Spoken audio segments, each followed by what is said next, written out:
من الشیطان الرجیم بسم اللہ الرحمن الرحیم۔ عزیزان من، آج جون 1983 کی 10 تاریخ ہے اور درس قرآن کریم کا آغاز سورہ الحشر سے ہو رہا ہے 591۔ آپ کو یاد ہوگا کہ میں اکثر یہ کہا کرتا ہوں کہ قرآن کریم میں یہ جو الفاظ آئے ہیں سعد، قیامت، حشر، ہمارے ہاں عام تصور تو یہی ہے کہ یہ مرنے کے بعد کی زندگی جو ہے یہ اس سے متعلق ہے، لا ریب کہ یہ اس سے بھی متعلق ہے۔ اس بھی کو ذہن میں رکھیے کہ ان کا تعلق اس زندگی سے بھی ہے۔ وہ تو جب یہ ہماری زندگی جو تھی ارباب اختیار نے اپنے قبضے میں رکھی تو پھر ہمارے لیے انہوں نے دوسری دنیا کی جو زندگی تھی اسے سپرد کر دیا کہ لیجئے خوش رہیے، جنتیں ہیں، باغات ہیں، نہریں ہیں، سب کچھ ہے، یہاں یہ 4 دن کی زندگی ہے، اگر فاقے بھی آ رہے ہیں تو کوئی حرج نہیں، بے تیغ بھی اڑتا ہے سپاہی۔ تو یہ اس زمانے کے تصور ہیں اسلام کے متعلق، اور اسی زمانے کے یہ معانی پہنائے گئے ہیں ان الفاظ اور اصطلاحات کو۔ یہ اس دنیا کی باتیں بھی ہیں اور قرآن تو اس دنیا میں آپ کو رہنے کے لیے، سکھانے کے لیے آیا تھا کہ اس دنیا میں کیسے رہا جائے تاکہ اس کے بعد کی مستقبل کی زندگی بھی آپ کی خوشگوار گزرے، یعنی مقدم یہ چیز تھی کہ یہاں کیسے رہنا ہے۔ تو یہ جو الفاظ ہیں یا یہ اصطلاحات ہیں، اس میں میں نے عرض کیا تھا قیامت قیامت سے اٹھ کھڑے ہونا، لیکن وہ جو آخر میں ایک ٹے لگی ہوئی ہے عربی زبان کے قاعدے کی روح سے، اس کے معنی ہوتا ہے کہ جو کسی کے سان گمان میں بھی نہ ہو اس طرح سے کوئی اٹھ کھڑا ہو۔ یہ خالص انقلاب کا تصور ہے، اور یہی ہوا تھا وہاں جب صدر اول میں قرآن پہ عمل جو کیا گیا ہے۔ یہ قوم جن بیچاروں کی کیفیت یہ تھی کہ کھجوروں کی گٹھلیوں پہ گزارا ہوا کرتا تھا، پانی کی تلاش میں مارے مارے پھرا کرتے تھے، یہ اس طرح سے اٹھ کھڑے ہوئے کہ رومت الکبریٰ اور ایران جیسی تہذیبیں صدیوں سے جو مسلسل چلی آ رہی تھی الٹ کے رکھ دیا انہوں نے۔ یہ قیامت برپا کی گئی۔ یہ جو صورت ہے جس کو میں نے ابھی عرض کیا، اس کا نام ہی الحشر ہے۔ یہ وہ حشر نہیں جو مرنے کے بعد کی ہے، یہاں کی حشر کے متعلق یہاں گفتگو کی گئی ہے۔ حشر کے معنی ہوتا ہے جمع ہونا، اکٹھے ہونا، میدان جنگ میں جمع ہونا، اور پھر شکست خوردہ قیدیوں کو کسی طرح ہانک کر لے جانا۔ یہ جنگ کا ذکر ہے یہاں، جس سورت کا نام الحشر ہے۔ نبی اکرم صلی اللہ علیہ وسلم مدینہ تشریف لائے تو یہاں کے مالیات پر یہودیوں کا تسلط تھا۔ یہ یہودیوں نے شروع سے ہی اپنی یہ روش، مار کھا رہے ہیں، پٹ رہے ہیں، خانہ بدوشی ہے، کہیں ٹھکانہ نہیں، وانڈرنگ جوز ہیں، لیکن جہاں بھی گئے انہوں نے دیکھ لیا کہ انسان کی رگ جان جو ہے یہ معاش کے اندر ہے۔ روٹی اپنے قبضے میں ان کو رکھو، پھر اس کے بعد یہ سلطنت ان کی ہو، مملکت ان کی ہو، حکومت ان کی ہو، کچھ نہیں بگڑتا۔ آج بھی ساری دنیا میں حکومتیں بڑی بڑی طاقتوں کی ہیں، ان کو سپر پاور ساری دنیا کہتی ہے، حقیقت میں سپر پاور ایک ہی ہے دنیا کے اندر، اور وہ یہودی۔ اور انہوں نے شروع سے ہی اپنے لیے یہ روش، یہ مسلک، یہ نسب العین کا کیا۔ مدینے میں، مکے میں تو یہ پنپ نہیں سکتے تھے کہ قریش کعبے کے متولی ہونے کی وجہ سے برسر اقتدار تھے۔ مدینے میں ان کی آبادی بھی کافی تھی، اور وہاں کی یہ معاشیات کا جو شعبہ یہ ان کے قبضے میں تھا۔ اس لیے یہ جب ہجرت کر کے حضور وہاں تشریف لے گئے تو ان کے لیے مشکل کا سامنا ہوا۔ مشکل کیا تھی؟ کون سی چیز تھی جو بہت ناگوار گزرتی تھی ان کو؟ سورہ توبہ میں ہے، وہاں بھی ان کا سارا ذکر آیا۔ کہا یہ کہ یہ ان کو بات بڑی ناگوار گزرتی ہے کہ یہ مدینے کے مسلمان خوشحال کیوں ہو گئے ہیں۔ ہر سرمایہ دار کو یہ بات ناگوار گزرے گی کہ مخلص اور محتاج خوشحال کیوں ہو گیا ہے۔ آپ اندازہ لگائیے قرآن کریم 4 لفظوں میں کتنی بڑی حقیقت کہہ جاتا ہے. اب اپنے اسی تصور کو ریکور کرنے کے لیے سازشیں کرتے تھے. اس قسم کی قومیں ہمیشہ سازشیں کرتی ہیں, ان کے کبھی نہیں یہ ساتھ آتے. بدر کی جنگ میں جو نازک ترین لمحہ آیا ہے اس امت کے اوپر, نوزائیدہ امت مہاجروں کی قسم کی مدینے میں آ کے بسی ہوئی, بے سر و سامان, اور ادھر سے قریش یورش کر کے پورے اہتمام اور انتظامات کے ساتھ ہجوم کر کے آگے مدینے میں. ان کو ابھی بیٹھنے کو بجالوں کو فرصت بھی نہیں ملی تھی. وہ کیسے آگے کیا ہو رہا تھا, یہ یہودی ان کے ساتھ سازش کر کے ملے ہوئے تھے. وہاں انہیں شکست ہوئی تو اس کے بعد انہوں نے یہاں اندر ہی مدینے میں قبائل کو اپنے ساتھ ملانا شروع کیا. یعنی وہی سازشیں, زیر زمین سرزشیں, وہی کمینہ حرکتیں, پسماندگی. کھل کے میدان میں آنے والی بات نہیں ہے. جو کھل کے میدان میں آتا ہے دشمن کی حیثیت سے, اس سے نپٹ لینا کچھ مشکل نہیں ہوتا. مشکل یہ مارے آستی ہوتے ہیں حقیقت. تو اس کے بعد انہوں نے مدینے میں ان کے 2 مشہور قبیلے تھے, بنی قریظہ اور بنی نذیر. تو ان میں سے بنی نذیر نے کچھ زیادہ ہی سرکشی شروع کر دی. تو پھر ان کی مدافعت کے لیے امت مسلمہ کو اٹھنا پڑا, جماعت مومنین کو اٹھنا پڑا ان کے مقابلے کے لیے. لیکن یہ تو اب کی بات ہے کہ یہ کہیں میدان جنگ میں آنے کے قابل ہوئے, چھوڑیے اس تاریخ کو کیسے آنے کے قابل ہوئے. یہ میدان میں کھڑے نہیں ہو سکتے تھے. چنانچہ یہ سامنے آئے تو فوراً ہی شکست کھائی. لیکن نبی اکرم صلی اللہ علیہ وسلم کی کشادہ نگہی ملاحظہ فرمائیے. انہیں صرف یہ کہا گیا کہ تم یہاں سے چلے جاؤ, ہمارا پیچھا چھوڑ دو, تم باز نہیں آؤ گے اپنی خصلتوں سے. تو چنانچہ یہ اس شکست کے بعد یہ قبیلہ خاص طور پر کچھ ان میں سے شام میں آ گئے اور کچھ خیبر میں چلے گئے. تو پھر خیبر میں سے جب ان کو نکالنا پڑا ہے تو وہ جنگ خیبر بھی مشہور ہے. اور پھر حضرت عمر رضی اللہ تعالیٰ عنہ کے زمانے میں ان کو پھر عرب سے ہی دربدر کر دیا گیا, ملک بدر کر دیا گیا. پھر اس کے بعد ان کا نام و نشان وہاں نہیں رہا. جبھی وہ پھر 4 دن امن اور چین کی زندگی انہوں نے بسر کی. تو یہ صورت جو ہے اس کا آغاز ہی اسی سے ہوتا ہے. سابقہ صورت کی آخری آیات میں یہ کہا گیا تھا کہ یہ جماعت مومنین یا جو بھی قرآنی نظام کی تشکیل اور استحکام کے لیے پوری کوشش کرے گی, پوری ہمت سے کام لے گی, سرفروشی اور سرگردانی سے کام لے گی, اس کو یہ چیزیں ملیں گی, وہ جنہیں وہ جنات عدن کہتا ہے. یہ حزب اللہ ہیں, یہ ہر حزب شیطان کا مقابلہ کریں گے. یہاں سے وہ بات ختم ہوئی اور اگلی صورت کی ابتدا ہو گئی. سبح للہ ما فی السماوات و ما فی الارض وهو العزیز الحکیم. یہ انسانوں کی دنیا کی بات ہے جو ہم کہہ رہے ہیں کہ بڑی کریڈیٹیبل چیز ہے یہ, جو اس طرح سے اس مقصد کے حصول کے لیے سرگردان پھر رہے ہیں. سبح تسبیح آپ کو معلوم ہی ہے. کہا یہ بات ٹھیک ہے یہ کر رہے ہیں, لیکن یہ کوئی انوکھی بات نہیں, کائنات کی ہر شے یہ کر رہی ہے. اور اس تسبیح کا نتیجہ کیا ہے جو جماعت مومنین نے کی؟ نتیجہ یہ ہے کہ هو الذی اخرج الذین کفروا من اہل الکتاب من دیارہم. ان کی اس تسبیح کا نتیجہ, آپ سوچ رہے ہیں کہ تسبیح کا نتیجہ ہمارے یہاں تسبیح کا نتیجہ تو تمہیں پتا کی ہوتا ہے. اس میں گن کے وہ جیسے وہاں حساب کھولا ہوا ہے بینک کے اندر, اس میں اس لیے ہوتا ہے کہ دانے گنے ہوئے ہوتے ہیں تاکہ وہ علمیہ رپڑ نہ مار دے معاذ اللہ. پہنی تسبیح ہوئی ہے تیرے والا, ہاں جی, کہاں سے کہاں پہنچا دیتے ہیں بات کو.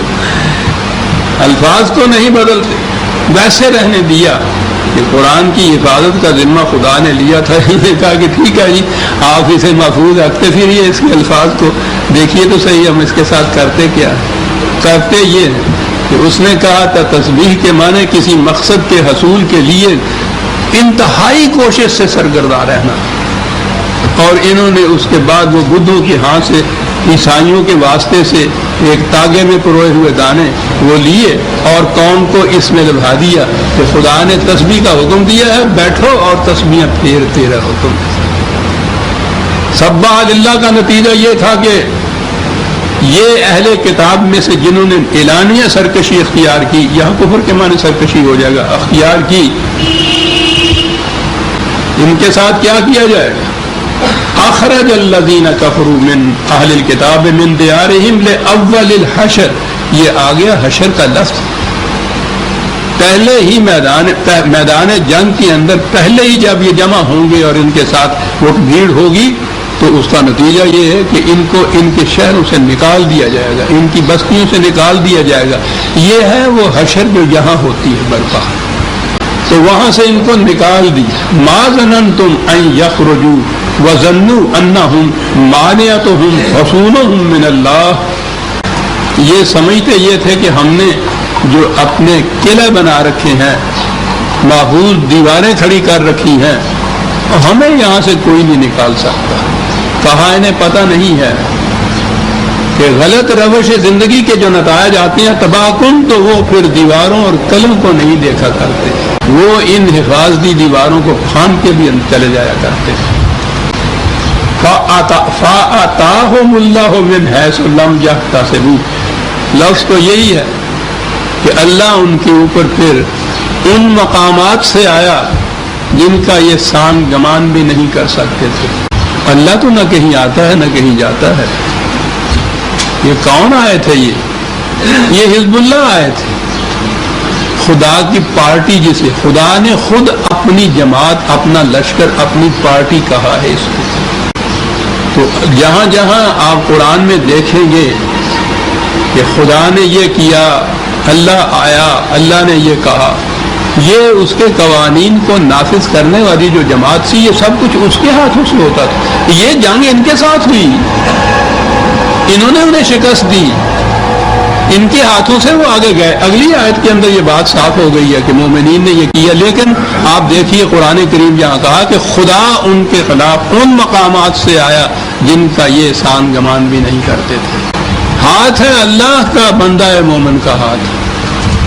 انسانوں کی دنیا کے اندر خدا جو اپنی رسپانسبلٹی، ذمہ داری پوری کرتا ہے، وہ ہمیشہ ان انسانوں کے ہاتھوں سے کراتا ہے، خود نہیں آتا، لیکن ان کو منسوب کرتا ہے اپنی طرف۔ ٹھیک ہے، جنگ میں فتح ہوتی ہے تو کمانڈر ان چیف کی فتح ہوتی ہے یا کمانڈر کی فتح ہوتی ہے، فوج کی فتح ہوتی ہے، ایک ایک فرد کا نام نہیں وہاں لیا جاتا۔ تو ان مقامات سے خدا ان کی طرف آیا جن کا یہ سان گمان بھی نہیں کرتے تھے۔ وَقَذَفَ فِي قَلُوبِهِمُ الرُّعْبَ، اور اصل شکست یہ ہے کہ ان کے دلوں میں تمہارا رعب پیدا ہو گیا۔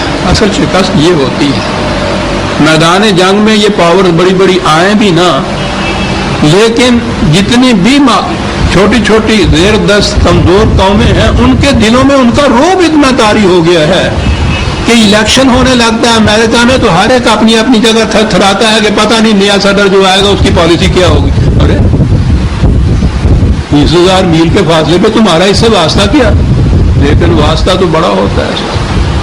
یہ جو قرآن نے کہا ہے نا کہ اصل فتح یہ ہے کہ اب ان کے دلوں میں تمہارا رعب طاری ہو گیا ہے، اس لیے یہ اس طرح سے نہیں کر سکیں گے۔ اور اگلی بات ہے یخربون بیوتہم بایدیہم وایدی المؤمنین، کہا کہ شکست کی انتہا یہ ہے، ذلت کی انتہا یہ ہے کہ تم نے تو جو کچھ ان کے ساتھ مدافعت میں جنگ میں کرنا تھا، یہ اپنے ہاتھوں سے اپنے گھروں کو ویران کر رہے ہیں۔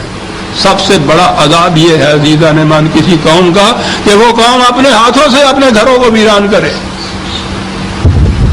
دشمن نے تو ویران کرنا ہی تھا۔ اب یہاں جو وہ کہا تھا نا کہ اللہ ان کے اوپر ایسے مقامات سے آیا کہ ان کے وہم گمان میں بھی نہیں تھا، تو یہاں ہے اید المومنین، یہ مومنین کے ہاتھوں سے ہوا، لیکن کہا یہ کہ ان سے زیادہ چیز جو باعث ذلت تھی، حقیقی شکست یہ تھی کہ یہ اپنے ہاتھوں سے اپنے گھروں کو ویران کر رہے تھے۔ سوچتے جائیے عزیزان من کہ کتنے ابدی حقائق ہیں جو قرآن بیان کرتا ہے۔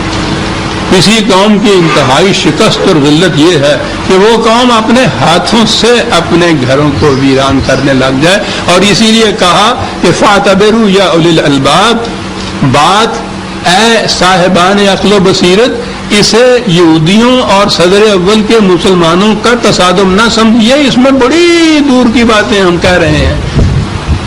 کیا بات ہے یہ ابر کا فاعتبروا، جسے عبرت ہمارے ہاں کہتے ہیں، وہ تو الفاظ عربوں کے لائے جائیں کہ یہ پل کے لیے لفظ آتا ہے کہ در حقیقت یہ بات جو ہم کہہ رہے ہیں یہ ادھر سے وہاں پہنچنے کا ذریعہ ہے۔ کیا بات ہے، یہ اس زمانے کی جنگ کی بات نہیں ہے، بلکہ یہ ایک پل ہے تاریخ کا کہ جو ادھر سے ادھر پہنچنے کا ذریعہ بنتا ہے، جو ہم کہہ رہے ہیں فاعتبروا یا اولی الالباب، صاحبان عقل و بصیرت کے لیے کہا گیا ہے۔ اور کہا یہ گیا ہے کہ جب کوئی قوم اپنے گھر کو اپنے ہاتھوں سے اجاڑنا شروع کر دو تو سمجھ لیجیے کہ وضربت علیہم الذلۃ والمسکۃ وباؤوا بغضب من اللہ، کہ پھر وہ دنیا میں جہاں بھی جائے گی ذلیل و خوار ہو جائے گی۔ جس قوم نے اپنے گھر کو اپنے ہاتھوں سے ویران کرنا شروع کیا، گھروں کی ویرانی اینٹوں اور پتھروں کو برباد کرنا نہیں ہوتا عزیزان، گھروں کی ویرانیت تو آپ جانتے ہیں کہ جب ایک قوم اپنے گھر کو ویران کرنے لگ جائے تو اس گھر کو پھر کون آباد کر سکتا ہے؟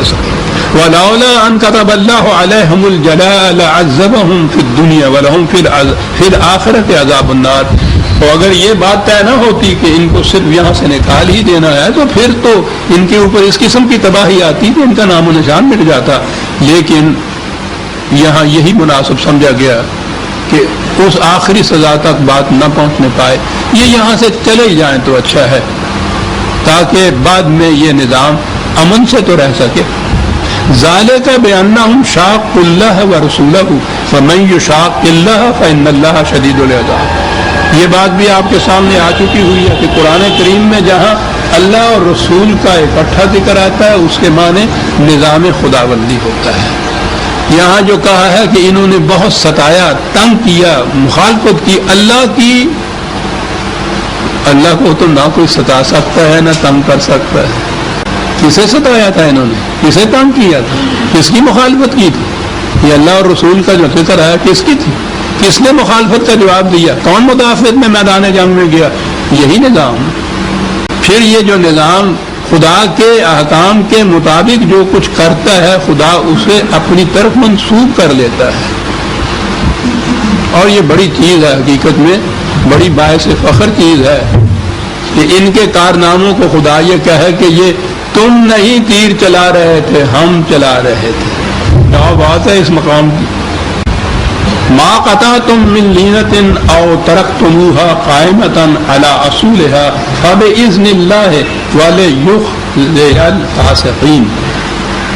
جنگ کا میدان تھا، اس کے لیے تو پھر جو بھی اسٹریٹجی اختیار کرنی چاہیے وہ کی جاتی ہے اور وہ کی گئی تھی۔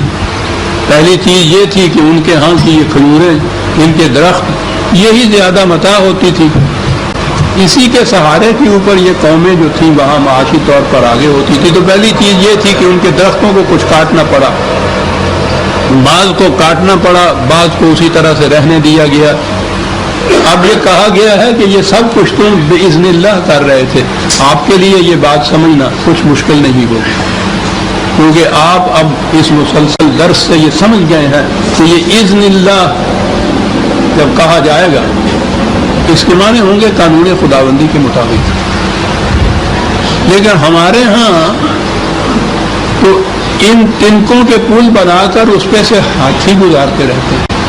آپ کو یہ معلوم ہے اور بار بار تفصیل میں جانے کی ضرورت نہیں کہ آپ احباب مسلسل یہ کچھ سنتے چلے آ رہے ہیں کہ وہ جو عقیدہ ہے کہ ایک تو وہ وہی جو قرآن کریم کے اندر آ گئی، اور اس کے بعد ایک عقیدہ وضع ہوا ہمارے دور ملوکیت میں کہ ان کے ان کارناموں کے لیے وجہ جواز مل جائے کہ ایک اور بھی وہی تھی رسول اللہ پہ وہ آیا کرتی تھی، وہ قرآن میں نہیں ہے، اس کا انتخاب امام بخاری نے کیا تھا، مثلہ ما ہو، اس کے قرآن کے مثل قرآن کے ساتھ. اور پھر جب اس قسم کی چیزوں پہ یہ احباب بحث کرنے کے لیے آتے ہیں تو عجیب عجیب دلیلیں دیتے ہیں. معاف رکھیے، مجھے اس لیے یاد پڑتا ہے کہ میں ان وادیوں سے گزرا ہوا ہوں. یہ ان کا ایک اعتراض ہوتا تھا کہ اگر وہ یہ نہیں آیا، دوسری وحی نہیں آتی تھی، تو یہ جو قرآن نے کہا ہے باذن اللہ کہ خدا کے اذن سے، خدا کے حکم سے وہ ان کھجوروں کو کاٹ رہے تھے یا میدان جنگ میں یہ کچھ کر رہے تھے، تو بتائیے قرآن میں کہاں لکھا ہے؟ یہ اس وحی کی روح سے نہیں ہے. تو یہ ایک دوسری جو وحی تھی نا، یہ اس کی وجہ، یعنی دلائل ملاحظہ فرمائیے کہ اس قسم کے دیے جاتے تھے. اس لیے کہ جب قرآن کو ایک طرف اٹھا کے رکھ دیا جائے تو پھر جو دلائل جی میں ہے، قرآن پہ نگاہ ہی نہیں ان کی ہوتی. ان کو معلوم ہو جاتا قرآن کریم نے اصولاً جہاں جنگ کرنے کے لیے اجازت دی ہے، جنگ کی جتنی آگے ڈیٹیلز اور تفصیلات ہوگی وہ اس اجازت کے تابع آ جائیں گی. اب بھی جہاں آدمی کو حکم دیا جاتا ہے کہ جاؤ وہاں حملہ کر ہو، تو وہاں پھر جو ڈیٹیلز اس کی ساری ہوتی ہیں وہ اس حکم کے تابع خود آ جاتی ہیں. الگ الگ نہیں ہوتا ہاتھ سپاہی کو کہنا کہ اب حکم دیا جاتا ہے تم گولی چلاؤ، حکم دیا جاتا ہے تم بیٹھ جاؤ، اب حکم دیا جاتا ہے تم پیچھے آؤ. جرنیل حکم دے دیتا ہے، کمانڈر ان کے لیے جو ہے اس کا اجرا کرتا ہے. جو کچھ وہ پھر اس کے لیے کرتے ہیں وہ جو اصل حکم ہوتا ہے تابع اس کے آ جاتا ہے. کہا کہ صاحب یہ اذن اللہ کا بتاؤ. میں نے کہا جی بہت اچھا ہے. جو سب سے پہلے جنگ کرنے کی اجازت دی گئی تھی وہاں اللہ تو علیم و حکیم ہے نا، اسے تمہارے اعتراض کا پتہ تھا. اس نے یہ لفظ استعمال کیا، اذن للذین یقاتلون بانہم ظلموا، کہ جو لوگ اب حد سے بڑھ گئے ہیں تمہاری مخالفت میں، اللہ اذن دیتا ہے تمہیں کہ تم ان کے خلاف جنگ کرو. میں نے کہا یہ اذن ہے وہ جس کے تابع یہ جنگ ہوئی اور جنگ کی ساری ڈیٹیلز اس کے تابع آ گئی. اب آپ ایک ایک بات کے لیے کہیں گے کہ اس کی گولی کے لیے اذن اللہ کہاں ہے، اس کے بڑھاوے کے لیے اذن اللہ کہاں ہے؟ تو وہ تو اذن موجود ہے پہلے سے اصولاً. یہ جتنے یہ جنگ لڑی گئی وہ اذن ہے خدا کا جس کے متحد اس نے دیا، اور پھر اس نے کچھ شرائط مقرر کی، کچھ اصول مقرر کیے، ان کے مطابق یہ کرتے رہے. اتنی جنگیں لڑی انہوں نے، تو ہر جنگ کے لیے الگ الگ تو پھر اذن نہیں تھا. اس کی اسٹریٹجی تو نبی اکرم صلی اللہ علیہ وسلم نے اور جو بھی وہاں کے جرنیل اور کرنیل تھے، سپہ سالار تھے، انہوں نے اپنی بصیرت کے مطابق مقرر کی. یہ تھا اذن اللہ کے مطابق. وما افاء اللہ علی رسولہ منہم فما اوجفتم علیہ من خیل ولا رقاب ولکن اللہ یسلط رسولہ علی من یشاء واللہ علی کل شیء قدیر. آپ کو یاد ہوگا شاید میں نے مال غنیمت کے متعلق کہا تھا، بہت بڑا انقلاب یا اصلاحی تدبیر جو قرآن، انقلابی اصلاحی تدبیر جو قرآن نے اٹھائی جنگ کے سلسلے میں، وہ مال غنیمت کی صورت ہے. اربوں کی معیشت کا مدار ہی غنیمت پہ تھا. تو شاید آپ کو یاد ہو اب کہ یہ لفظ غنیمت کیا ہے. ان کا مال سارا یہ بھیڑ بکریاں ہوتی تھی، بھیڑوں کو غنم کہتے تھے. تو یہ غنم جو ان کے ہاں دشمن کا ہاتھ آتا تھا، ان کو بھیڑ بکریاں ہاتھ آتی تھی. وہ بھیڑ بکریوں کا لفظ غنم، وہاں سے لفظ بنا غنیمت. اب وہ اس کے بعد وہ غنیمت کے اندر بھیڑ بکریاں ہی نہیں، پھر تو مال و دولت اتنا کچھ آنا شروع ہوا. ایران فتح ہوا ہے تو پوچھو ہی نہیں، کہ بے حساب وہاں سے یہ سب کچھ آیا. لیکن اصطلاح جو تھی غنیمت کی وہ اسی طرح سے جاری رہی.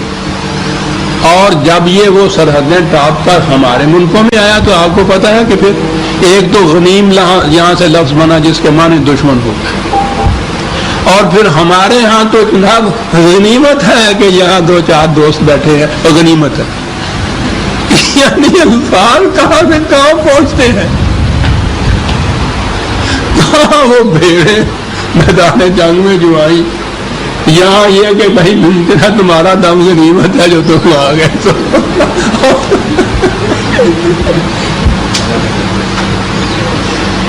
اسی لیے عزیزان رحمان میں نے جو بنیاد رکھی، بہرحال پتہ نہیں زندگی کتنے دن باقی ہے، عرض کر دوں 50 سال سے جو کر رہا ہوں، کہ قرآن کے معنی الفاظ کے معنی وہ سمجھو جو نزول قرآن کے زمانے میں عرب جو معنی لیتے تھے، غنیمت کے وہ معنی لو جو وہ لیتے تھے، اپنے ہاں کی غنیمت نہ لو۔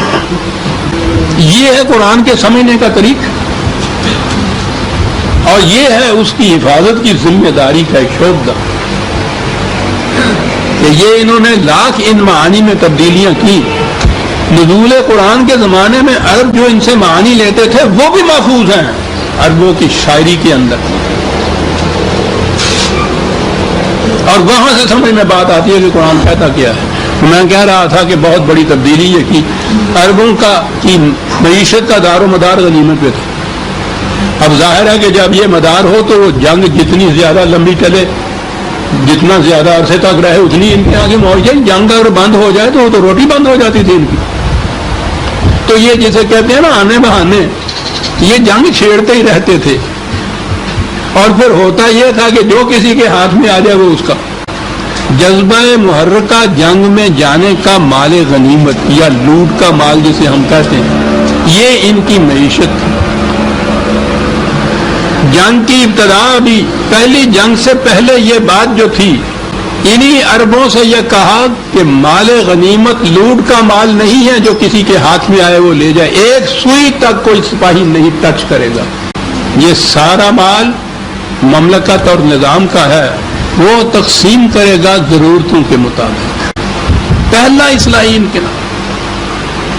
پوچھتے ہیں نظام معاشی جو ہے قرآن کا کیا ہے، وہ تو ایک ایک قدم پہ بتاتا ہے کہ وہ کیا ہے۔ پہلی اسلام میں بتایا کہ یہ نظام کیا ہے، ذریعہ آمدنی مال غنیمت تھا۔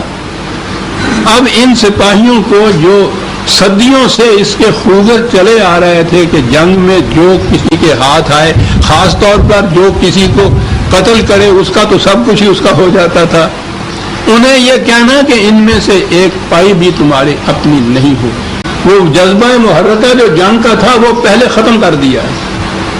تو ایک بلند ترین جذبہ محرکہ پیدا کیا تو یہ ختم ہو سکتا تھا نا، ورنہ سیدھی بات تھی کہ اگر ہم نے وہاں لوٹ کے مال میں سے کچھ لینا نہیں تو ہمیں کیا پڑی ہے کہ وہاں جاتے پڑے، گھروں میں اچھے بیٹھے ہوئے ہیں۔ گئے ہیں تو اس شان کے ساتھ گئے ہیں تو جو ایک عاشق سوئے دار جاتا ہے گھر سے نکل کے، یوں یہ گئے میدان جنگ میں اور جذبہ محرکہ ختم کر دیا پہلے دن۔ ایران کا مال غنیمت جب آیا ہے، ایران کا ہزارہ سال کا جمع شدہ وہاں کا، تو ان عربوں کے تو جیسے کہتے ہیں دیدے پھٹ گئے، ان کے ذہن میں نہیں آ سکتا تھا کہ یہ کیا کچھ، اور وہ سارے کا سارا وہاں سے مرکز میں بھیجا گیا مدینہ میں باب خلافت میں، اور اس کے ساتھ خط لکھا سپہ سالار نے، عمر بن عاص نے، نہیں کہ سعد بن وقاص کے والے، عمر بن عاص کا مصر والے تھے، انہوں نے ساتھ خط لکھا تھا کہ اس مال کو دیکھ کے آپ بہت خوش ہوں گے، لیکن خوش ہونے کی بات اس سے الگ کچھ اور ہے۔ یہ مال سارے ملک میں بکھرا پڑا تھا، یہ سپاہ سارے ملک میں گئی تھی، ان سپاہیوں کے سامنے یہ سب کچھ پڑا ہوا تھا، ان میں سے کسی نے ایک سوئی بھی اپنے لیے نہیں رکھی، ایک ایک چیز لا کے مرکز میں جمع کر دی۔ یہ ہے وجہ مسرت بات عمر، اور واقعی جب یہ خط دیکھا ہے تو آپ کی آنکھوں میں آنسو آ گئے، اور انہوں نے کہا کہ واقعی جس شخص کو اس قسم کی رعایا نہیں بلکہ رفقا مل جائیں قابل فخر اور باعث مسرت۔ حضرت علی رضی اللہ تعالیٰ عنہ ساتھ کھڑے تھے، انہوں نے کہا کہ عمر تمہیں پتہ ہے کہ یہ سپاہ جو ہیں، سپاہی جو ہیں اس قدر امین اور دیانتدار کیوں ہو گئے؟ کہنے لگے بتائیے، کہنے لگے کہ اس لیے کہ تم امین اور دیانتدار ہو۔ ان کا تو ایک ایک نقش قدم تاریخ میں مرتب کر جاتا ہے عزیزان من، اتنی سی بات آپ دیکھ لیجیے، ابدی حقیقت ہے اس کے اندر، جیسے تم ہو گئے اسی قسم کے یہ ہوں گے۔ تو پہلی چیز تو یہ کی تھی مال غنیمت کا جو کشش اور جذبہ تھا جنگ لڑنے کا وہ ختم کر دیا، اور جنگ کا جذبہ محرکہ تاکہ اللہ کی بات والے بات، یہ جذبہ محرکہ تھا۔ تو پھر یہ اتنا زیادہ قوی جذبہ ہونا چاہیے تھا نا کہ وہ جو جذبہ ہے اس سے پست رہ جائے، اس کے نہ ہونے کے باوجود یہ اس طرح سے میدان جنگ میں ایک ایک جنگ میں 82 جنگیں قریباً حضور کے اس 7 سال کے عرصے کے اندر چھوٹی اور بڑی ہوئی تھی. پہلی چیز تو یہ کی، تو یہ تو مال غنیمت تھا. اب یہاں آیا ہے کہ یہ ایسا مال ہے جہاں جنگ نہیں ہوئی وہ چھوڑ کے چلے گئے تھے. اس کے لیے الگ ایک اصطلاح ان کے ہاں مال فے اس کو کہتے تھے. ویسے تو ایک انفال بھی ہے، وہ سورہ انفال 8ویں سورت جو ہے، لیکن مال فے یہ ہے جو یہاں آیا ہے کہ جو جنگ کیے بغیر ہی دشمن چھوڑ جائے اپنا کچھ، وہ بھی اسی طرح سے مملکت کے حصے. یہاں بھی وہی چیز آ رہی ہے. یہ جو ہے یہ کہا کہ یہ سارے کا سارا جو یہ جتنا بھی آیا ہے یہ سارا مملکت کی تحویل میں جائے گا. سپاہی نہیں یہ لے سکے. ما افاء اللہ علی رسولہ من اہل القری فللہ، پہلی چیز جس کو کہی کہ یہ سب اللہ کے لیے ہو جائے گا. تو میں نے عرض کیا ہے نا کہ قرآن یہ جو ایبسٹریکٹ چیز ہے نا اللہ کی، اس کو نہیں وہ رہنے دیتا، اس کے معنی کچھ نہیں ہوتے. کہاں جا کے دے اللہ کو؟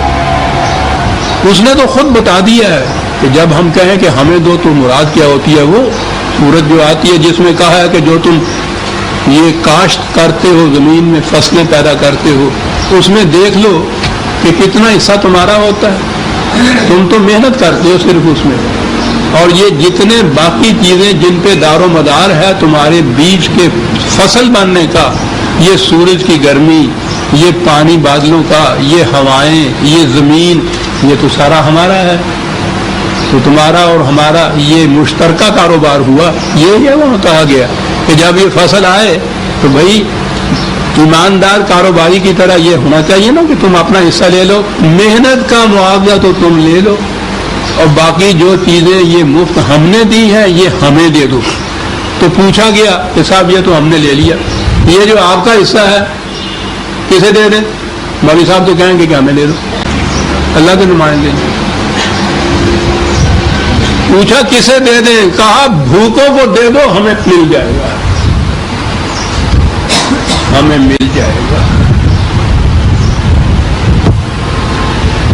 کہا کہ یہ سارا جتنا مال ہاتھ آیا ہے، یہاں کہا فللہ وللرسول، وہی اللہ اور رسول کے لفظ. نہ یہ رسول کی ذات کے لیے تھا، نہ یہ اللہ کے پاس پہنچنے کے لیے تھا. کایا کے لیے تھا؟ لذر قربا. میدان جنگ میں جو گئے ہیں کچھ ان میں سے شہید ہو گئے ہیں، کچھ مصیبتوں میں ان کے عزیز رشتے دار بے یار و مددگار رہ گئے، محتاج رہ گئے، یہ ان کا حصہ ہے. والیتاما، جو تنہا رہ گئے ہیں معاشرے کے اندر، یہ ان کا حصہ ہے. والمساکین، جن کے چلتے ہوئے کاروبار رک گئے ہیں، یہ ان کا حصہ ہے. اور پھر آگے بڑے وابن السبیل، راہ چلتا مسافر بھی تمہاری مملکت میں سے گزرتا ہو اور محتاج ہو جائے، اس کا بھی اس میں حصہ ہے. ہمارا حصہ یوں بٹے گا، اس طرح سے بٹا کرتا تھا وہ حصہ. کہا یہ ہم نے یہاں ایک اصول معاشیات کا عزیزان من پھر آ گیا، ابدی حقیقت. کہا یہ مال اتنا آیا تھا، اسے خود رسول نے اپنے لیے بھی نہیں رکھ لیا، تمہارے لیے بھی یہ صورت نہیں کی کہ جس کو لوٹ کا مال ہے جس کے ہاتھ میں آ جائے. یہ جو ہم نے چھوٹے چھوٹے حصے کر دیے ہیں کاہے کے لیے؟ یہ ہے وہ اصول کہ لا یکون دولتم بین الاغنیاء منکم. اکنامک پرنسپل یا اصول معیشت یہ ہے کہ دولت صرف اوپر کے طبقے میں ہی گردش نہ کرتی رہے، ساری مملکت میں اسے گردش کرنا چاہیے. یہ اصول 4 لفظوں میں عزیزان من. ہمارے ہاں تو کسی کو یہ پڑھی نہیں کہ ان کو دیکھتا پھر، اور پھر وہ دیکھیں اس لیے بھی نہیں کہ اس سے تو ان کے مفاد پہ زد پڑتی ہے. ملوکیت کے دور کے اسلام میں تو اوپر کا طبقہ ہی سب کچھ ہوتا ہے. یہاں یہ کہہ رہا ہے کہ ہم نے اس لیے اس طرح بانٹ دیا ہے اس کو پوری رعایا کے اندر یا پورے افراد معاشرہ کے اندر، رعایا کا لفظ بھی نہیں آنا چاہیے، بانٹ دیا ہے تاکہ یہ نہ ہو کہ یہ مال اوپر کے طبقے میں ہی گردش کرتا رہے. یہ تو خون کی طرح پورے جسم میں گردش کرے گا. اگر خون کسی ایک مقام پہ پورے کا پورا رک جانا تو ایک طرف رہا عزیزان من، اس کا ایک ذرہ ایٹم کے برابر رک جائے جسے تھرمبوسس کہتے ہیں تو موت واقع ہو جاتی ہے. یہ قوموں کی موتیں اس لیے واقع ہوتی ہیں کہ یہ جو ذریعہ زیست تھی یہ چیزیں وہ کسی خاص طبقے میں رک جاتی ہیں, سارے بدن میں گردش نہیں کرتی. لا دولتن بین الاغنیاء منکم, کہا پھر اب تقسیم ہے. وما آتاکم الرسول فخذوہ وما نہاکم عنہ فانتہوا. تقسیم جو ہو رہی ہے مملکت کی طرف سے ہو رہی ہے. سربراہ مملکت اپنے لیے بھی کچھ نہیں لے رہا, وہ دے رہا ہے ضرورتوں کے مطابق. عزیزان من, یہ جو ہمارے ہاں یہ کمیونزم کے معاشی نظام کی جو بات چلی اس میں ایک چیز کو بڑے فخر سے پیش کرتے ہیں. واقعی اگر وہ چیز اسی کی ہوتی, مارکس کی, تو قابل فخر ہے. اصول مارکس نے یہ دیا تھا کہ یہ جتنی بھی معیشت خرابیاں ہیں ان کا حل یہ ہے کہ ہر شخص سے اس کی استعداد کے مطابق کام لیا جائے اور اس کی ضرورت کے مطابق اس کو اس کا معاوضہ دیا جائے. یہ ہے نا اس کا اصول جو تھا.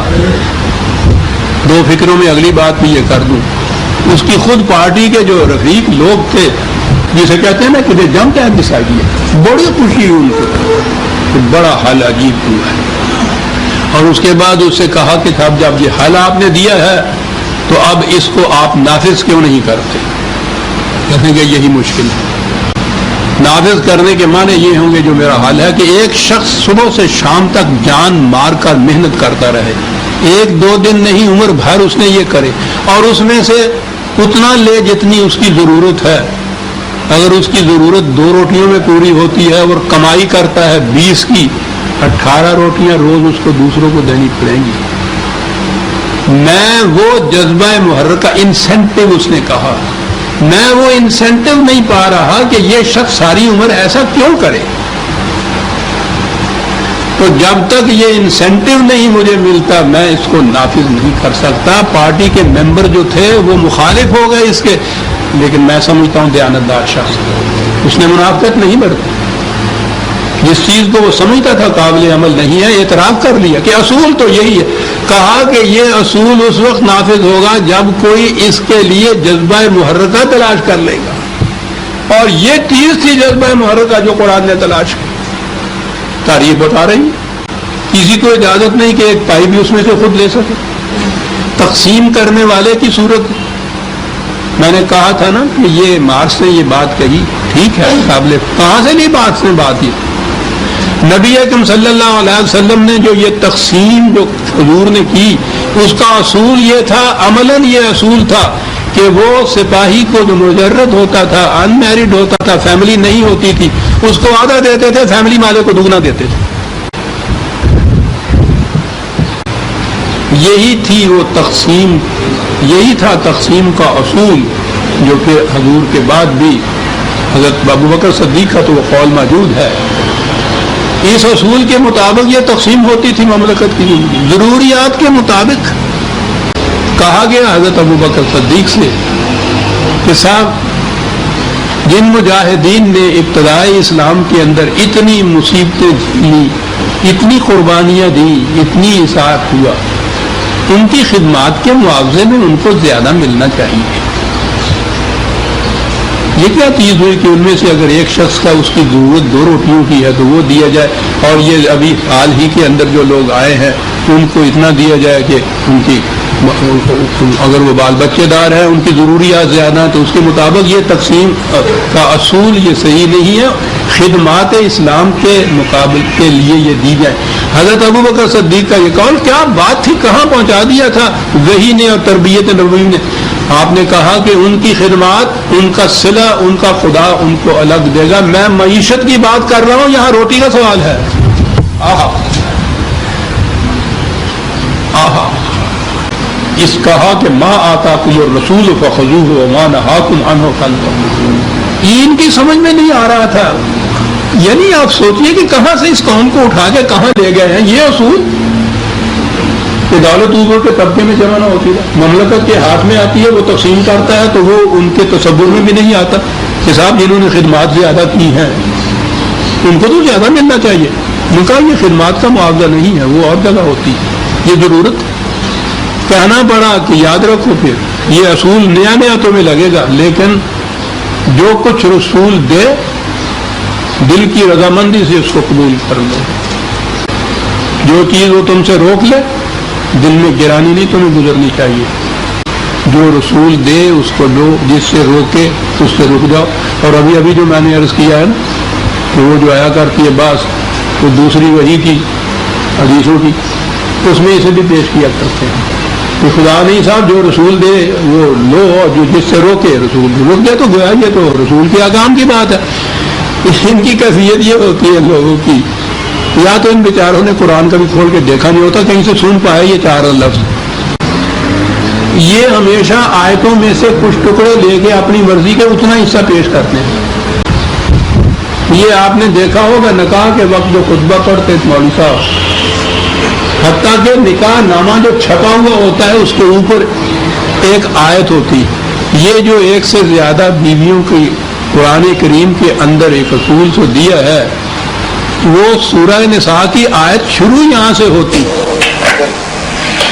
وَإِنْ خِفْتُمْ أَلَّا تُقْسِطُوا فِي الْيَتَامَى، ایسا ہو جائے کہ یہ عورتوں کی اتنی باتات ہو جائے کہ ان کے عورتیں اور ان کے ساتھ ان کا کوئی اور منصفانہ حل نہ تلاش کر سکو، یہ پہلے ہے۔ اگر یہ صورت پیدا ہو جائے تو اس کے لیے مملکت سوچ سکتی ہے کہ وہ ایک سے زیادہ بیویوں کی اجازت دے دے۔ یہ ہے جی پوری آیت۔ یہ حضرات اپنے خطبوں میں بھی اور وہ جو چھپا ہوا نکاح نامہ جس کا جی چاہے دیکھ لے، جس نے ابھی نکاح کرانا ہے وہ ضرور دیکھ لے، باقی ان کو نہیں میں کہہ رہا ایسے جا کے نکاح نامہ خریدنے پھرو وہاں یہ آیت شروع یہاں سے ہوتی ہے، فَانكِحُوا مَا طَابَ لَكُم مِّنَ النِّسَاءِ، چار بیویاں کرتے رہے، اور پہلا حصہ جو ہے نا وہ اس میں سے حذف کر دیا گیا ہے۔ کتنی جرتیں بے باک ہیں عزیزان مان، خدا کی کتاب کے ساتھ یہ کچھ مذاق کرنا، کوئی اور دلیل نہیں مل سکی ان کو ایک سے زیادہ بیویاں کرنے کی، تو کہیں قرآن میں کی میں ہے جگہ تو نکاح کرو تم دو اچھی لگے بیویاں عورتیں، دو تین چار اتنا ٹکڑا، پہلا ٹکڑا حذف ہے، اس میں بھی یہ اتنا ٹکڑا۔ یہ آیت آ رہی ہے کہ جو کچھ مال فیع ملے وہ ایک ایک سپاہی جھپٹ کے نہ لے جائے، وہ یہاں مملکت نظام مرکز میں جمع کرائے، یہاں تقسیم اس طرح سے ہوگی کہ یہ مال اوپر کے اوپر ہی گردش نہ کرتا رہے۔ اس اصول کے تابع سربراہ مملکت جو جس کو دے وہ دل کی بطیب خاطر اسے قبول کرے، جو وہ اس سے روک لے اس سے وہ رک جائے۔ یہ تھا جی، وہ کہتے ہیں یہ حدیث کے متعلق، رسول اللہ جو حدیث دے اس کے مطابق عمل کرو، جو حدیث نہ دے اس کے مطابق نہ کرو، یعنی اتنا ٹکڑا پیش کرتے ہیں۔ آپ غور دیکھیں گے یہ بڑے بڑے علامہ جو کہلاتے ہیں ان کے یہاں بڑے بڑے ذمہ دار بظاہر وہ اتنا ہی ٹکڑا پیش کرتے ہیں، کیا کہا جائے صاحب۔ بہرحال یہ جانے اور قرآن والا جانے ہم کیا کہہ سکتے۔ واتقوا اللہ، کیا بات تھی، یہی بات ہے جو نہیں رہی درمیان میں، ڈرو اس سے جو کچھ تم حرکتیں کرتے ہو۔ ان اللہ شدید العقاب، اس کی گرفت بڑی سخت ہوتی ہے، حذر ہے چیرہ دستاں، سخت ہے فطرت کی تعلیم، بڑی سخت، بلکہ گرفت ہی نہیں کسی کا پیچھا کرنا ہوتا ہے۔ مفرور مجرم کو جس طرح سے پکڑتے ہیں یہ عقاب وہ چیز ہوتی ہے، جاؤ تو کہاں جاتے تھے، جا نہیں کہیں سکو گے سر، اس کے احاطے سے باہر نہیں نکل سکو گے تم۔ پھر آگے آئے کہ کن کا حصہ ہے یہ، للفقراء المہاجرین الذین اخرجوا من دیارہم واموالہم یبتغون فضلا من اللہ ورضوانا وینصرون اللہ ورسولہ اولئک هم الصادقون، یہ ان کا حصہ جو پہلے بتایا۔ اور یہ جو مہاجر آئے ہیں سب کچھ اپنا وہاں تیاگ کر چھوڑ کر یہاں آ کے اس اسرت کی زندگی بسر کرتے ہیں، آ کے بیٹھے ہی ہیں اور میدان جنگ میں جانا پڑ گیا، بیوی بچ سب کچھ چھوڑ دیا۔ کیا لگا ان بیچاروں کا کچھ حصہ ہے اس کے اندر، یہ ضرورت کے مطابق ہے جو کچھ دیا جائے گا۔ وہاں سے یہ نکالے گئے اپنے گھر بار سے، سب کچھ چھوڑنا پڑا، کاہے کے لیے؟ یہ بات نہیں تھی کہ یہ وہاں رہ نہیں سکتے تھے، یبتغون فضلا من اللہ و رضوانا، یہ چاہتے یہ تھے کہ قوانین خداوندی سے ہم آہنگی کی زندگی بسر کریں، اس کے لیے یہ سب کچھ انہوں نے قبول کیا۔ تو یہاں اگر یہ کسی طرح 4 پیسے آ گئے ہیں مملکت کے پاس تو ان بیچاروں کا پہلا حصہ ہے۔ کیوں؟ اولئک هم الصادقون، یہ ہیں جنہوں نے اپنے عمل سے اپنے ایمان کو سچا کر دکھایا ہے۔ ایک تو وہ تھے جو وہاں سے آئے، والذین تبوؤا الدار والایمان من قبلہم یحبون من ہاجر الیہم ولا یجدون فی صدورہم حاجۃ مما اوتوا۔ کیا بات، اللہ یہ تو آنے والے ہیں، سب کچھ چھوڑ کے آ گئے اس اسکیم کو، خدا کے پروگرام کو کامیاب بنانے کے لیے، بروئے کار لانے کے لیے۔ اور یہ مدینے کے اندر بسنے والے یہ نسبتاً غریب لوگ تھے، کاشتکار تھے۔ کہا ان کی یہ کیفیت کہ ابھی وہ یہاں پہنچے نہیں ہیں، انہوں نے سن پایا کہ اس طرح سے وہ لوگ آنے والے ہیں تو انہوں نے گھروں کے دروازے کھول دیے اپنے۔ جو کچھ پہلی چیز تو یہ تھی کہ جو کچھ کسی کے پاس اس کی ضرورت سے زیادہ تھا وہ سارا اس نے دے دیا۔ اتنی بات ہی نہیں عزیزان من، قرآن جو انقلاب برپا کرتا ہے وہ تو اس سے آگے جاتا ہے۔ یؤثرون علی انفسہم ولو کان بہم خصاصہ، خود تنگی میں گزارا کر لیا، ان کی ضرورتوں کو پہلے پورا کر دیا ہے۔ یہ انقلاب یہ قلب کا انقلاب ہے، یہ انسینٹیو کی وجہ سے ہو سکتا ہے، کوئی مشینری کوئی قانون دنیا کا یہ نہیں کر سکتا۔ عزیزان من کیا مثال دی ہے، وَمَنْ يُوقَ شُحَّ نَفْسِهِ فَأُولَٰئِكَ هُمُ الْمُفْلِحُونَ۔ آؤ تمہیں بتائیں پیاس کس کی بجھتی ہے، ایک لفظ قرآن کا آگے آتا ہے، یوں کا شح، لفظی ترجمہ تو ہوگا کہ جو شوہ نفس سے بچایا گیا وہ ہے جو اصل میں کامیاب ہے۔ شوہ نفس یہ ہمارے ہاں تو اب بات بڑی آسانی سے سمجھ آ جائے گی، گرمیاں آ گئی ہیں، عذاب خداوندی، یہ نلکے جو لگے ہوتے ہیں پبلک ٹیپس، ان کے اندر نیچے بالٹی رکھی ہوئی ہوتی ہے اور ہاتھ جوڑ کے کھڑے ہوتے ہیں کہ جیدہ دادا، قطرہ قطرہ ٹپکتا ہے، لائن لگی ہوئی ہوتی ہے پانی لینے والوں کی۔ کہا اس میں بڑی کشش ہوتی ہے پیچھے والے کو کہ جس طرح سے مجھے مل جائے میری بالٹی آگے چلی جائے۔ کہنے لگے کہ یہ جذبہ کہ اگلا جو ہے، یہ ہے اس لفظ کے لفظی معنی کہ اگلا جو ہے اس کو دھکا دے کے ایک طرف کر کے اپنی بالٹی نیچے رکھ دی جائے۔ کہنے لگا جو اس جذبے سے محفوظ رہا اس کی پیاس بجھی۔ لوگ آسان سمجھتے ہیں مسلمان ہونا، یہ شہادت جو ہے الفت میں قدم رکھنا ہے، اپنی پیاس پر دوسرے کو ترجیح دینے والے، شوہ نفس سے بچنے والے، یہ ہے عزیزان من کمیونزم وہاں کیا پہنچ سکے۔ اسی لیے میں نے جو دیکھا تھا کہ جہاں مارکس ناکام رہ گیا اس سے آگے، وہ ٹھیک ہے جذبہ اس کا سچا تھا، لیکن اس نے صحیح کہا تھا کہ میں انسینٹیو نہیں پاتا، جذبہ محرکہ نہیں پاتا جس سے یہ کامیاب ہو سکے گا نظام۔ جذبہ محرکہ یہ دیا گیا صاحب کہ یہی نہیں کہ ان آنے والوں کے لیے اپنی ضرورت سے زائد جو کچھ تھا وہ محفوظ رکھ لیا، بلکہ اپنی ضروریات پر انہیں ترجیح دی، اور یہ نہیں کیا ہے کہ اپنی پیاس خواہ کتنی شدید کیوں نہ ہو اس کی وجہ سے اگلے بالٹی والے کو دھکا دے کے اپنی بالٹی آگے کر دی جائے، یہ نہیں ہے۔ یہ ہوئے مہاجرین انصار۔ عزیزان من قرآن کریم نے مہاجرین اور انصار ہی کو یہ نہیں کہا کہ وہ رضی اللہ عنہ و رضوا عنہ، خدا ان سے راضی ہوا، وہ خدا سے راضی ہوئے، ان کے لیے جنات ہیں، ان کے لیے مغفرت ہے، رزق کریم ہے، بلکہ یہ کہا کہ ان کے بعد بھی جو آئے اسی نقش قدم پہ چلنے والے جو تھے ان کے لیے بھی یہ کچھ ہے۔ تو یہ تو نبی اکرم صلی اللہ علیہ وسلم کی زندگی میں، ان کے زمانے میں، صدر اول میں جتنے بھی یہ جماعت مومنین کے تھے ان سب کے لیے قرآن یہ بتاتا ہے، ہر ایک کے لیے، کسی کی استثناء نہیں ہے۔ اور ہمیں اس کی بھی ضرورت نہیں ہے کہ ہم یہاں بیٹھ کے فہرستیں مرتب کرنی شروع کر دیں کہ کون کون تھا، ہمیں کیا ضرورت ہے کہ ان کے نام لے کے یہ کہے، ہمیں معلوم ہے یہ تمام کے تمام مہاجرین انصار اور ان کے بعد بھی جو جذبہ ایمان سے ان کے ساتھ شامل ہوئے، قرآن ان کی شہادت دیتا ہے، تصدیق کرتا ہے، ان کو وہ کہتے ہیں یہ مومن حقہ تھے، یہ سب کے سب پکے سچے مومن، خدا ان سے راضی، یہ خدا سے راضی، جنت ان کے لیے لکھ دی گئی، مغفرت ان کے حصے میں آ گئی، یہ سب کے لیے۔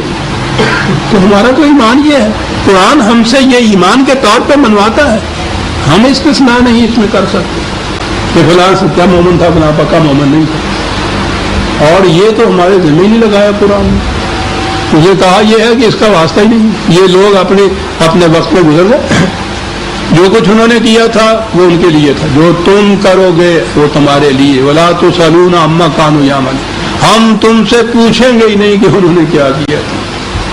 یہ تمہارے نصاب میں ہی نہیں، ٹیکسٹ میں ہی نہیں ہے یہ کتاب، اس پیپر میں یہ بات آئے گی نہیں۔ یہ کہتے ہیں جی پتہ کیا ہے اس کا، آؤٹ آف ٹیسٹ بھی تو آ جاتے ہیں سوال، 1000 برس سے یہ قوم آؤٹ آف ٹیسٹ جو سوالات ہیں نا انہی کے حل کرنے میں لگی ہوئی ہے، اور ٹیسٹ کا پتہ ہی نہیں کہ کہاں چلا گیا ہے، اور ہر امتحان میں فیل ہو رہی ہے۔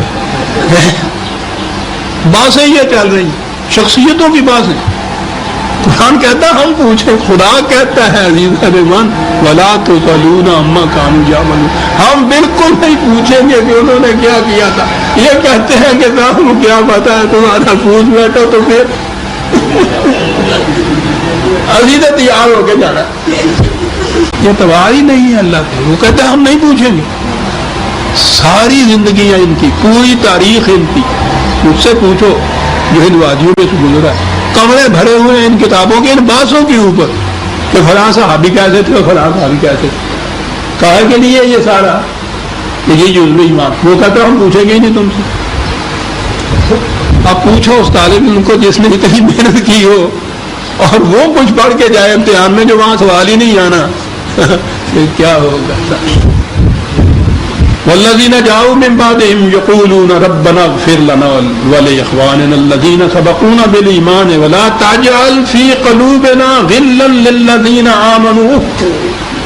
بعد میں بھی آنے والے جو ہیں وہ یہ ان کی دعا ہوئی کہ یا اللہ یہ جو پہلے گزر گئے ہیں وہ بڑے اچھے لوگ تھے، ایمان کے ساتھ گزر گئے، تیری مغفرت کے ساتھ گزر گئے۔ اور کہا یہ کہ یا اللہ ان کے متعلق ہمارے دل میں کدورت نہ پیدا ہونے دے۔